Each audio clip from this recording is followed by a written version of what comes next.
রহস্যময় পারিবারিক অ্যাডভেঞ্চার গল্প। অফিস থেকে ফেরার সময় হঠাৎ মুষলধারে বৃষ্টি শুরু হল। আমার কাছে ছাতা ছিল না।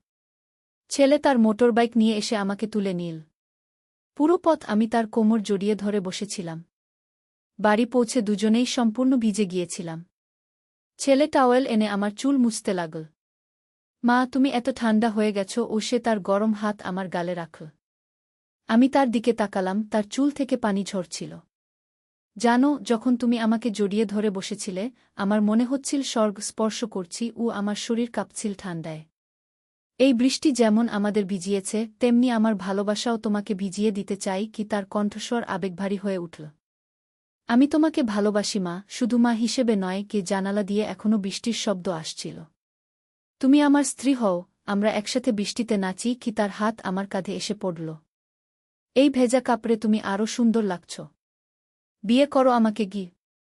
এই গল্পটি সম্পূর্ণ শুনলে আপনাদের পানি অটোমেটিক বের হয়ে যাবে, সো যত দ্রুত সম্ভব হাতের কাছে টিস্যু নিয়ে বসে পড়ুন। বিছানার চাদর যেন নষ্ট না হয় সেটা সম্পূর্ণ খেয়াল রাখার অনুরোধ জানিয়ে গল্পটি এখন শুরু করব। তার আগে সর্বশেষ অনুরোধ, দয়া করে এমন পানি বের করার গল্প নিয়মিত শুনতে আমাদের চ্যানেলটি সকলেই সাবস্ক্রাইব করুন। ধন্যবাদ। হ্যালো বন্ধুরা, আমার নাম নীলিমা দাস। আমার বয়স ৪১ বছর। আমার স্বামীর নাম সুমিত দাস, বয়স ৪৩ বছর। আমাদের ২ সন্তান, রিয়ান আর তানিয়া। রিয়ান ১৮ বছর বয়সী, কলেজে পড়ে। তানিয়া ১১ বছর বয়সী, স্কুলে যায়। যে ঘটনার কথা বলতে যাচ্ছি সেটা আমার জীবনের সবচেয়ে রহস্যময় এবং রোমাঞ্চকর অভিজ্ঞতা। কিন্তু সেই দিনটার কথা ভাবলে আজও আমার মনে হয় যেন কোনো অদ্ভুত স্বপ্ন দেখেছিলাম। সেদিন ছিল শুক্রবার। রিয়ান কলেজ থেকে ফিরেছে বিকেল ৫টায়। আমি রান্নাঘরে খিচুড়ি রান্না করছিলাম। হঠাৎ রিয়ান এসে আমার পিছন থেকে জড়িয়ে ধরল। মা, আজ তুমি খুব সুন্দর লাগছ, সে বলল মিষ্টি গলায়। আমি হাসলাম। কেন, অন্যদিন সুন্দর লাগি না নাকি? না মা, আজ অন্যরকম। তোমার চুলে নতুন তেল দিয়েছ নাকি? খুব ভালো গন্ধ আসছে। রিয়ান আমার চুলে নাক ঘষে গন্ধ নিল। আমার একটু অদ্ভুত লাগছিল। রিয়ান সাধারণত এতটা আদর করে না। কিন্তু ভাবলাম ছেলে হয়তো মায়ের স্নেহ পেতে চাইছে। রিয়ান, তুই হাত ধুয়ে এসে বস। খিচুড়ি প্রায় রেডি। রিয়ান হাত ধুয়ে এসে খেতে বসল। খেতে খেতে সে বলল, মা, আমাদের কলেজে একটা ট্যুর আছে। তুমি যাবে আমার সাথে? ট্যুরে মায়েরা যায় নাকি?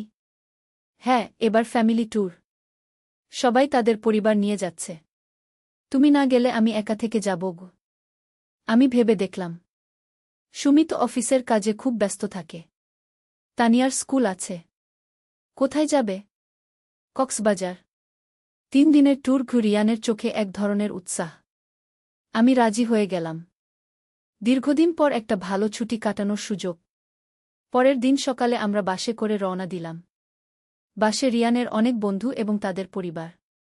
সবার সাথে পরিচয় হল। বাসে রিয়ান আমার পাশেই বসল। জানালার পাশে আমি, তার পাশে রিয়ান। যাত্রাপথে সে আমার হাত ধরে রাখল। মা, তোমার হাত খুব নরম। আমি হাসলাম। বুড়ো হয়ে গেছি, হাত কি আর নরম থাকে? না মা, তুমি মোটেও বুড়ো হওনি। তুমি এখনও যুবতী। রিয়ান আমার হাত টিপে দিল। বাসে আরও মায়েরা ছিলেন। তাদের সাথে গল্প করতে করতে সময় কেটে গেল। কিন্তু রিয়ান বারবার আমার দিকে তাকাচ্ছিল। তার চোখে একটা অদ্ভুত ভাব। যেন সে আমাকে কোনো নতুন দৃষ্টিতে দেখছে। কক্সবাজার পৌঁছে হোটেলে উঠলাম। রিয়ান রুম বুক করার সময় বলল, মা, আমাদের একটা ডাবল রুম দিন। আমি অবাক হলাম। একটা রুমে কেন? 2টো আলাদা রুম নাও। না মা, অপচ কেন? একটা রুমেই 2টো বেড আছে গিয়ে। হোটেলের রুম অনেক সুন্দর। সমুদ্রের দিকে ব্যালকনি। সন্ধ্যায় আমরা সমুদ্র সৈকতে গেলাম। রিয়ান আমার হাত ধরে হাঁটছিল। মা, সমুদ্রের ঢেউয়ের শব্দ কত সুন্দর। হ্যাঁ, প্রকৃতি কত সুন্দর করে সাজিয়েছে সবকিছু গু। তুমি যেমন সুন্দর মা। রিয়ান হঠাৎ আমার দিকে ঘুরে দাঁড়াল। আমি একটু লজ্জা পেলাম। এসব কি বলছিস? সত্যি মা, তুমি খুব সুন্দর। আমার মনে হয় তুমি আমার বয়সী কোনো মেয়ে কি। আমার মনে হল রিয়ানের কথাবার্তায় একটা পরিবর্তন আসছে। কিন্তু ভাবলাম হয়তো সে আমাকে খুশি করতে চাইছে। রাতে খাওয়া দাওয়া শেষে রুমে ফিরলাম। রিয়ান বলল, মা তুমি একটু বিশ্রাম নাও। আমি বাইরে একটু ঘুরে আসি গু। আমি শুয়ে পড়লাম। একটু পরে রিয়ান ফিরে এল। আমি তখন অর্ধেক ঘুমিয়ে পড়েছিলাম। হঠাৎ অনুভব করলাম কেউ আমার মাথায় হাত রাখল। চোখ খুলে দেখি রিয়ান আমার বিছানার পাশে বসে আমার মাথায় হাত রাখছে। কি হয়েছে রিয়ান? মা তুমি ঘুমিয়ে পড়েছিলে। খুব শান্ত লাগছিল। তুই কেন আমার বিছানার পাশে? তোমাকে দেখতে ভালো লাগছিল। তুমি ঘুমিয়ে থাকলে অনেক সুন্দর লাগোক। আমি উঠে বসলাম। রিয়ান তুই আজকাল খুব অদ্ভুত কথা বলছিস। কেন মা, আমি কি অদ্ভুত বলেছি? তুই আমাকে নিয়ে এত প্রশংসা করছিস কেন? রিয়ান আমার কাছে আরও কাছে এসে বসল। মা তুমি কি জানো আমি তোমাকে কতটা ভালোবাসি? অবশ্যই জানি। তুই আমার ছেলে গি। না মা, আমার ভালোবাসা অন্যরকম। রিয়ান আমার হাত ধরল। আমি হাত সরিয়ে নিলাম। রিয়ান তুই ঠিক আছিস তো? মা আমি একটা কথা বলতে চাই। রিয়ানের গলার স্বর কাঁপছিল। বল। আমি তোমাকে ভালোবাসি। শুধু মা হিসেবে নয় গু। আমার মাথায় যেন বাজ পড়ল। তুই কি বলছিস রিয়ান? মা আমি জানি এটা ভুল। কিন্তু আমার নিজেকে নিয়ন্ত্রণ করতে পারছি না গে। আমি উঠে দাঁড়ালাম। রিয়ান তুই পাগল হয়ে গেছিস নাকি? না মা, আমি পাগল হইনি। আমি তোমাকে সত্যি ভালোবাসি। আমি রুম থেকে বেরিয়ে গেলাম। ব্যালকনিতে দাঁড়িয়ে সমুদ্রের দিকে তাকালাম। মনটা খুব খারাপ হয়ে গেল। রিয়ানের এই পরিবর্তন বুঝতে পারছিলাম না। কিছুক্ষণ পর রিয়ান ব্যালকনিতে এসে দাঁড়াল। মা আমি ভুল বলেছি। তুমি রাগ করো না গে। আমি তার দিকে তাকালাম। তার চোখে অশ্রু। রিয়ান তুই আমার ছেলে। আমি তোর মা। এই সম্পর্ক কখনো পরিবর্তন হতে পারে না গে। আমি জানি মা। কিন্তু মনটা আমার কন্ট্রোলে নেই গে। আমি তার কাছে গিয়ে তার মাথায় হাত রাখলাম। রিয়ান তুই আমার সোনার ছেলে। কিন্তু এই ভাবনা ভুল। তুই একটা ভালো মেয়ে খুঁজে নে। কি তোমার মতো কোথায় পাবো মা? পাবি। পৃথিবীতে অনেক ভালো মেয়ে আছে গি। রিয়ান কিছুক্ষণ চুপ থাকল। তারপর বলল, মা আমি তোমার কাছে ক্ষমা চাই। আমি তাকে জড়িয়ে ধরলাম। কোনো ক্ষমা লাগে না। তুই আমার ছেলে গি। পরের দিন সকালে আমরা স্বাভাবিক হয়ে উঠলাম। রিয়ান আর সেই রকম কথা বলল না। আমরা সমুদ্র সৈকতে ঘুরলাম, ছবি তুললাম। কিন্তু সন্ধ্যায় একটা অদ্ভুত ঘটনা ঘটল। আমরা হোটেলে ফিরছিলাম। হঠাৎ রিয়ান বলল, মা ওই দিকে তাকাও। আমি যেদিকে তাকালাম সেখানে একটি পুরানো দালান। দালানের সামনে একজন বৃদ্ধ লোক দাঁড়িয়ে আছে। সাদা লম্বা দাড়ি, চোখে একটা অদ্ভুত তীব্রতা। বৃদ্ধ লোকটি আমাদের দিকে ইশারা করল। মা উনি আমাদের ডাকছেন। রিয়ান বলল। আমি দ্বিধায় পড়ে গেলাম। অপরিচিত লোক, রাত প্রায় হয়ে এসেছে। কিন্তু রিয়ান আমার হাত ধরে সেই দিকে চলতে লাগল। চল মা দেখি কি চায়। বৃদ্ধ লোকটির কাছে গিয়ে রিয়ান বলল, দাদু আপনি আমাদের ডেকেছেন? বৃদ্ধ লোকটি আমার দিকে তাকিয়ে বলল, তুমি নীলিমা দাস? আমি চমকে গেলাম। আপনি আমার নাম জানেন কি করে? আমি অনেক কিছুই জানি। তোমার ছেলেও জানে কি? রিয়ানের দিকে তাকিয়ে বৃদ্ধ লোকটি বলল, তুমি গতকাল রাতে তোমার মায়ের কাছে কি বলেছিলে? রিয়ান ভয় পেয়ে গেল। আপনি কেমন করে জানেন? আমি জানি, কারণ এই দালানে আমি 40 বছর ধরে থাকি। এখানে যারা আসে তাদের মনের কথা আমি শুনতে পাই। আমার পুরো শরীর কাঁপতে লাগল। এই লোকটা কে? তুমি ভয় পেজো না নীলিমা। আমি তোমাদের সাহায্য করতে চাই। বৃদ্ধ লোকটি মৃদু হেসে বলল। কি সাহায্য? তোমার ছেলে একটা ভুল ভাবনায় পড়ে গেছে। কিন্তু এর পিছনে একটা রহস্য আছে গি। কি রহস্য? বৃদ্ধ লোকটি দালানের ভিতরে যাওয়ার ইশারা করল। ভিতরে এসো। সব জানতে পারবে। আমি রিয়ানের দিকে তাকালাম। সে ভয়ে আমার হাত শক্ত করে ধরে রেখেছে। মা আমাদের যেতে হবে। রিয়ান ফিসফিস করে বলল। কেন? আমি জানি না কেন, কিন্তু মনে হচ্ছে এই লোকটি আমাদের সাহায্য করতে পারবে। আমরা বৃদ্ধ লোকটিকে অনুসরণ করে দালানের ভিতরে ঢুকলাম। ভিতরটা অনেক সুন্দর। দেয়ালে অনেক পুরানো ছবি। বৃদ্ধ লোকটি আমাদের বসতে ইশারা করল। তারপর বলল, নীলিমা তুমি কি জানো তোমার ছেলে কেন তোমার প্রতি এরকম অনুভব করছে? না গি। কারণ তুমি তার আসল মা নও। আমি চমকে উঠলাম। আপনি কি বলছেন? তুমি রিয়ানের আসল মা নও। 18 বছর আগে একটি দুর্ঘটনায় রিয়ানের আসল মা-বাবা মারা গেছে। তুমি আর সুমিত তাকে দত্তক নিয়েছ গু। এ কেমন কথা? আমি রিয়ানকে নিজের পেটে ধরেছি। না নীলিমা, তুমি আর সুমিত দুজনেই ভুলে গেছ। একটি বিশেষ চিকিৎসার কারণে তোমাদের স্মৃতি পরিবর্তন করা হয়েছে গি। রিয়ান আমার দিকে তাকাল। মা, এটা কি সত্যি? আমি জানি না রিয়ান। আমার তো মনে আছে তোকে জন্ম দিয়েছি। বৃদ্ধ লোকটি উঠে গিয়ে একটি ফাইল নিয়ে এল। এই দেখো রিয়ানের আসল জন্মের কাগজপত্র। তার আসল মা-বাবার নাম ঘ। কাগজপত্র দেখে আমার মাথা ঘুরতে লাগল। সত্যি রিয়ানের আসল বাবা-মার নাম আলাদা। তাহলে আমি কাপা গলায় জিজ্ঞেস করলাম। তুমি আর সুমিত একটি গোপন প্রজেক্টের অংশ ছিলে। এই প্রজেক্টে এতিম বাচ্চাদের পালিত পিতামাতার স্মৃতি পরিবর্তন করে দেওয়া হতো, যাতে তারা মনে করে এই শিশু তাদের নিজের গু। রিয়ান হাউমাউ করে কাঁদতে শুরু করল। তাহলে আমি তোমার ছেলে নই মা? আমি তাকে জড়িয়ে ধরলাম। তুই যেমনই হোক না কেন, তুই আমার সন্তান গু। বৃদ্ধ লোকটি বলল, রিয়ান, তোমার মনে যে অনুভূতি জেগেছে সেটা স্বাভাবিক। কারণ তুমি নীলিমার আসল ছেলে নও। তোমার অবচেতন মন এই সত্য জানে কি? তাহলে এখন কি হবে? আমি জিজ্ঞেস করলাম। তোমাদের আসল স্মৃতি ফিরিয়ে দেওয়া যায়, কিন্তু তখন তোমরা রিয়ানকে আর নিজের ছেলে মনে করবে না গে। আমি রিয়ানের দিকে তাকালাম। সে আমার দিকে অসহায় চোখে তাকিয়ে আছে। আমি আমার স্মৃতি ফিরিয়ে নিতে চাই না গে, আমি দৃঢ় গলায় বললাম। কেন? কারণ আমার কাছে রিয়ান আমার আসল ছেলে। আমি তাকে ভালোবেসে বড় করেছি। স্মৃতি সত্যি হোক আর মিথ্যা, আমার ভালোবাসা সত্যি গু। রিয়ান আমাকে জড়িয়ে ধরল। মা, তুমি সত্যিই আমার মা। আমি আর কোনো অন্যরকম চিন্তা করব না গে। বৃদ্ধ লোকটি হেসে বলল, এটাই ছিল আসল পরীক্ষা। তোমাদের ভালোবাসা সত্যিকারের কিনা গে। মানে? আমি কোনো পুরানো লোক নই। আমি সেই প্রজেক্টের একজন ডক্টর। আমরা মাঝে মাঝে দত্তক নেওয়া পরিবারগুলোকে পরীক্ষা করি। আমি রেগে গেলাম। আপনারা আমাদের সাথে এই খেলা খেলছিলেন? এটা খেলা নয় নীলিমা। এটা দরকারি। আমাদের জানতে হয় আমাদের প্রজেক্ট সফল হয়েছে কিনা গে। রিয়ানের যে অনুভূতির কথা বলছিলেন, সেটা আসলে একটি সাময়িক পার্শ্বপ্রতিক্রিয়া। কিছু ছেলেমেয়ের বয়ঃসন্ধিকালে এরকম হয়, কিন্তু পারিবারিক ভালোবাসা থাকলে সেটা ঠিক হয়ে যায়। রিয়ান বলল, তাহলে আমি সত্যিই আপনাদের ছেলে? হ্যাঁ রিয়ান, তুমি নীলিমা আর সুমিতের দত্তক নেওয়া ছেলে। কিন্তু ভালোবাসায় তুমি তাদের আসল ছেলে গু। আমরা হোটেলে ফিরে এলাম। সেই রাতে রিয়ান আমার কাছে এসে বলল, মা, আমি এখন বুঝতে পারছি। আমার মনের যে দ্বন্দ্ব ছিল সেটা আসলে আমার অবচেতন মনের একটা প্রতিক্রিয়া ছিল গু।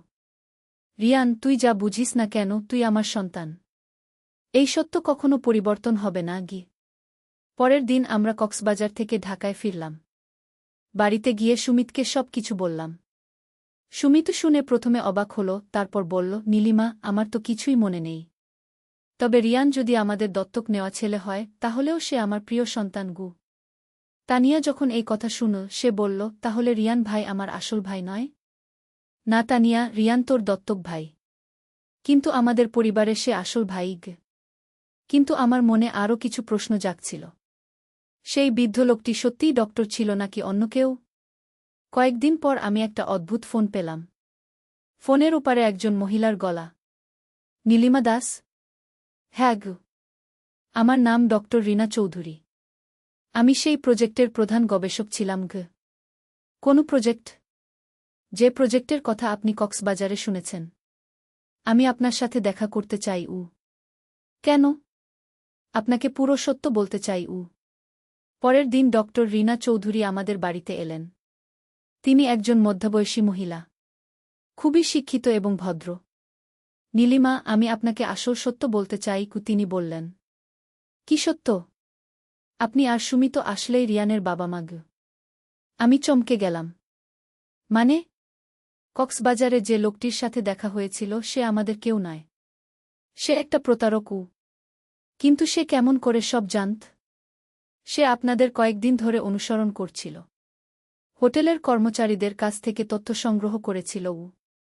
রিয়ান উৎসুক হয়ে জিজ্ঞেস করল, তাহলে আমি সত্যিই মা বাবার আসল ছেলে? হ্যাঁ রিয়ান, তুমি নীলিমা আর সুমিতের আসল ছেলে। আমার মনে হলো আকাশ থেকে একটা বিশাল পাথর নেমে এল। তাহলে রিয়ানের অনুভূতির ব্যাপারটা? সেটা আসলে বয়ঃসন্ধিকালের একটা স্বাভাবিক পরিবর্তন।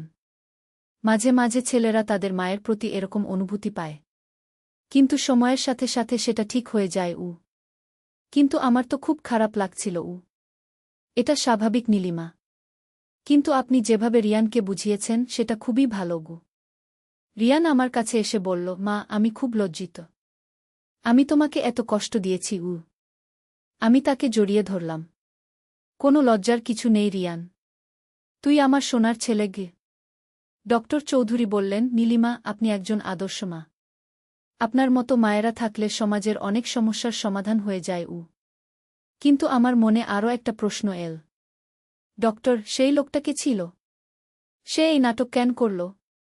সে আসলে একটা মানসিক হাসপাতাল থেকে পালানো রোগী। তার মানসিক সমস্যা আছে। সে নিজেকে একজন গবেষক মনে করে। তাহলে সে কেমন করে এত কিছু জানত? মানসিক রোগীরা অনেক সময় খুব বুদ্ধিমান হয়। তারা মানুষের মনোবিজ্ঞান বুঝে ফেলে। রিয়ান বলল, তাহলে আমরা একটা পাগলের কথায় এত ভেবেছিলাম? হ্যাঁ, কিন্তু সেই ভাবনার মধ্যে দিয়ে আপনাদের পারিবারিক বন্ধন আরও মজবুত হয়েছে। ডক্টর চলে যাওয়ার পর আমরা সবাই মিলে বসলাম। সুমিত বলল, এই পুরো ঘটনা থেকে আমি একটা জিনিস বুঝেছি, আমাদের পরিবারের ভালোবাসা কত গভীর। তানিয়া বলল, রিয়ান ভাই, তুমি আমার আসল ভাই। এটা কখনো পরিবর্তন হবে না। রিয়ান আমার দিকে তাকিয়ে বলল, মা আমি এখন বুঝতে পারছি যে আমার মনের যে দ্বন্দ্ব ছিল সেটা আসলে বয়সের একটা পর্যায়ে। কিন্তু তুমি আমার আসল মা। আমি তোমাকে খুব ভালোবাসি। কিন্তু এখানেই শেষ নয়। কিছুদিন পর আরও একটা অদ্ভুত ঘটনা ঘটল। আমি একদিন বাজার থেকে ফিরছিলাম। হঠাৎ দেখি রাস্তায় সেই বৃদ্ধ লোকটি দাঁড়িয়ে আছে। কিন্তু এবার তার চেহারা আলাদা। সাদা দাড়ি কামানো, চুল ছোট করা। সে আমাকে দেখে হেসে বলল, নীলিমা কেমন আছেন? আমি ভয় পেয়ে গেলাম। আপনি কে? আপনি আমার নাম জানেন কেমন করে? আমি আসলে একজন সাংবাদিক। আমার নাম তপন মুখার্জি। সাংবাদিক? কিন্তু কক্সবাজারে আপনি তো বললেন আপনি ডক্টর। আমি মিথ্যা বলেছিলাম। আমি আসলে পারিবারিক সম্পর্ক নিয়ে গবেষণা করি। আমি বিভিন্ন পরিবারে গিয়ে তাদের প্রতিক্রিয়া দেখি। কিন্তু আপনার এই কাজ তো ভুল। হ্যাঁ আমি জানি, কিন্তু আমি সমাজের একটা সমস্যা নিয়ে কাজ করছি। কি সমস্যা? আমি দেখতে চাই পারিবারিক বন্ধন কত মজবুত। কোনো পরিবার সংকটের সময় একসাথে থাকে কিনা। আমি রেগে গেলাম। আপনার এই কাজের জন্য আমাদের এত কষ্ট হয়েছে। আমি দুঃখিত নীলিমা, কিন্তু আমি দেখেছি যে আপনাদের পরিবার সত্যিই একটা আদর্শ পরিবার। আপনি আমাদের ছেড়ে দিন, আমরা শান্তিতে থাকতে চাই। তপন মুখার্জি বলল, নীলিমা আমি আপনাদের একটা প্রস্তাব দিতে চাই। কি প্রস্তাব? আমি একটা বই লিখছি পারিবারিক সম্পর্ক নিয়ে। আপনাদের গল্প আমি সেখানে লিখতে চাই। আমরা চাই না।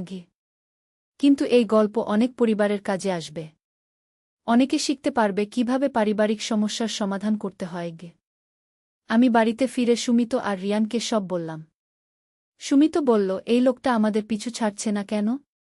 রিয়ান বলল, মা আমার মনে হয় আমাদের পুলিশে খবর দেওয়া উচিত। কিন্তু পরের দিন তপন মুখার্জি আর এল না। আমরা ভাবলাম হয়তো সে চলে গেছে। কিন্তু সপ্তাহখানেক পর আমি একটা ম্যাগাজিনে একটা আর্টিকেল দেখলাম। শিরোনাম ছিল, একটি পরিবারের অদ্ভুত রহস্য। আর্টিকেলে আমাদের পুরো ঘটনা লেখা, তবে নাম পরিবর্তন করা। কিন্তু বিস্তারিত বর্ণনা দেখে বোঝা যাচ্ছে এটা আমাদের গল্প। রিয়ান রেগে গেল। এই লোকটা আমাদের অনুমতি ছাড়া আমাদের গল্প ছাপিয়েছে। সুমিত বলল, আমরা আইনি ব্যবস্থা নেব। কিন্তু আমি ভাবলাম হয়তো এই গল্প পড়ে কোনো পরিবার উপকার পাবে। আর্টিকেল পড়ে আমি দেখলাম যে তপন মুখার্জি আমাদের পরিবারের প্রশংসা করেছে। সে লিখেছে, এই পরিবারটি দেখিয়েছে যে সংকটের সময় পরিবারের সদস্যরা কিভাবে একে অপরকে সাহায্য করে। কয়েকদিন পর আমাদের বাড়িতে অনেক ফোন আসতে লাগল। বিভিন্ন মানুষ আমাদের সাথে কথা বলতে চায়। তারা তাদের পারিবারিক সমস্যার কথা বলে আমাদের কাছে পরামর্শ চায়। একদিন একজন মহিলা এসেছিলেন। তার নাম সুমিত্রা বেগম।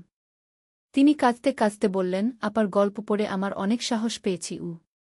কি হয়েছে আপনার? আমার ছেলে আমার সাথে কথা বলে না। তার মনে হয় আমি তাকে বুঝি না। আমি তাকে বসতে দিয়ে চা দিলাম। আপনার ছেলের বয়স কত? ১৯ বছর। এই বয়সে ছেলেমেয়েরা একটু অন্যরকম হয়। আপনি ধৈর্য রাখুন। রিয়ান এসে বলল, আন্টি, আমিও এই বয়সে অনেক সমস্যায় ছিলাম। কিন্তু মা আমাকে বুঝতে পেরেছে। সুমিত্রা বেগম রিয়ানের দিকে তাকিয়ে বললেন, তুমি কিভাবে তোমার মায়ের সাথে এত ভালো সম্পর্ক রাখ?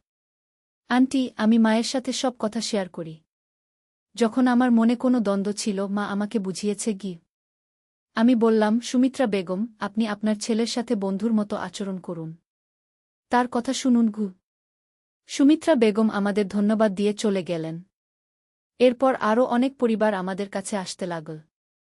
আমরা তাদের যতটুকু পারি সাহায্য করতে চেষ্টা করি। একদিন তপন মুখার্জি আবার এসেছিল।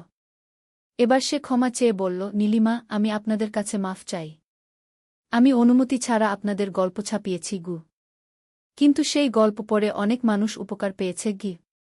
হ্যাঁ, এটাই আমি চেয়েছিলাম। কিন্তু আমার পদ্ধতি ভুল ছিল। সুমিত বলল, আপনি যদি সত্যিই মানুষের উপকার করতে চান, তাহলে সঠিক পথে করুন। তপন মুখার্জি বলল, আমি একটা পারিবারিক কাউন্সেলিং সেন্টার খুলতে চাই। আপনারা আমাকে সাহায্য করবেন? আমরা রাজি হয়ে গেলাম। আমি ভাবলাম, আমাদের অভিজ্ঞতা দিয়ে হয়তো অন্য পরিবারগুলোর উপকার করতে পারি। এইভাবে আমাদের জীবনে একটা নতুন অধ্যায় শুরু হল। রিয়ান এখন স্বাভাবিক হয়ে গেছে। সে তার পড়াশোনা নিয়ে ব্যস্ত। আমাদের পরিবারে আবার শান্তি ফিরে এসেছে।